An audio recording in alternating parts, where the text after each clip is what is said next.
சீரியல்களின் full எபிசோடுகளை Sun டிவியில் ஒளிபரப்பான உடனே எக்ஸ்க்ளூசிவாக சன் நெக்ஸ்டில் மட்டும் ஃப்ரீயா பாருங்கள்.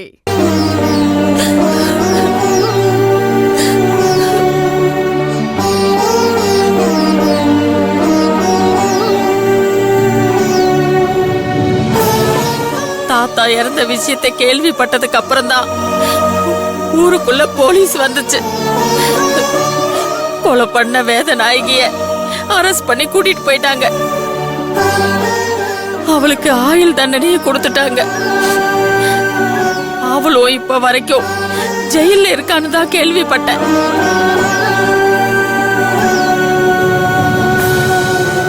ஏன் பாடி இத்தனை நாளா எங்க கிட்ட இதை சொல்லாம மறைச்சீங்க?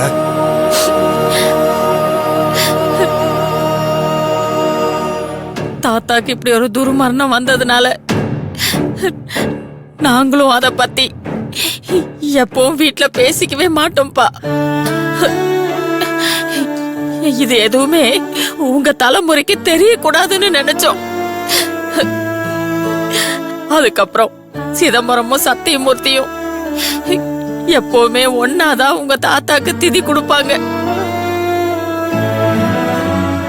உன் அத்தை ஊரை விட்டு காதலிச்சவங்க கூட போனதுனால இவங்களும் பிரிஞ்சிட்டாங்க. திரிய தனித்தனியா தான் கொடுத்துட்டு வந்தாங்க.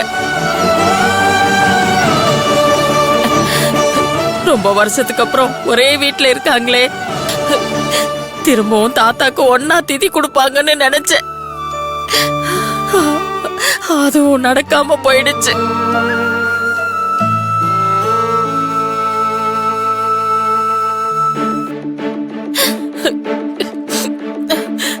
ஒருவேளை நான் செத்ததுக்கு அப்புறமாவது ஒன்னா திதி கொடுக்கறாங்களான்னு பாப்போம். என்ன பாட்டி? ஏன் பாட்டி இப்படிலாம் பேசுற? தாத்தா இல்லாத நினைச்சு நீ ஃபீல் பண்ற மாதிரி நாங்களும் உங்களை நினைச்சு ஃபீல் பண்ணணுமா? பாட்டி, உங்களுக்கு ஒன்னும் ஆகாது பாட்டி. நீங்க எப்பவுமே எங்க கூட தான் இருப்பீங்க, இருக்கணும். சாரி பாட்டி, தாத்தாவை பத்தி நாங்க கேட்கும் போதெல்லாம் நீங்க ஏதோ மறைக்கிறீங்கன்னு தான் நினைச்சேன். ஆனா உங்களுக்குள்ள இவ்ளோ சோகத்தை மறைச்சு வச்சிருக்கீங்கன்னு எங்களுக்கு தெரியாம போச்சு பாட்டி.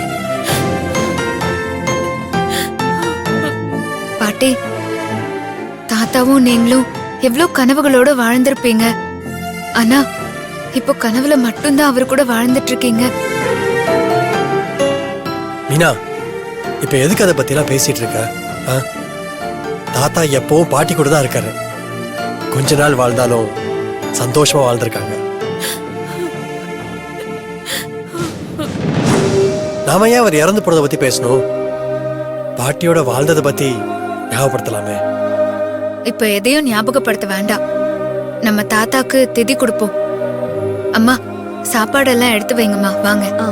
பாட்டி, அத்தை வாங்க போலாம். வாங்க.